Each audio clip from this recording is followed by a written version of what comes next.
At the Washington Secretary of State, we understand that running your business, contributing to the economic vitality of our great state, takes up most of your time and energy. That's why we've created our new online filing system, CCFS, to be simple and intuitive.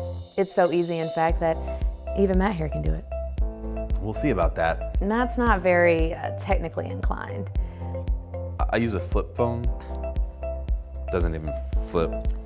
If he can use CCFS, you'll have no problems. It's true. Let's go over a few basics of the dashboard. There are two types of accounts, a regular user account and a commercial registered agent account. The commercial agent account is specifically for users that are filing documents on behalf of other companies. The main tabs across the top of the dashboard are Notices and Filed Documents, Incomplete Filings, Receipts, and Shopping Cart. In the Notices and Filed Documents, you'll find all the documents that have previously been filed, as well as any important notices that may be sent to you. Under Incomplete Filings, you will find customer filings that have been started and saved, but haven't been finished and have not been submitted to Secretary of State yet. Basically, your drafts. Receipts will be stored in the Receipts tab, and in your shopping cart, you'll find items you have worked on but have not paid for.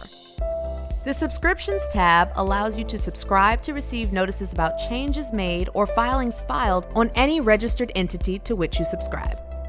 Let's say, for instance, you want to know any time Microsoft files. Add them to your subscriptions and you'll see those entities under the My Subscriptions Express Annual Report. Okay, well, that's actually kind of intuitive. This whole site is.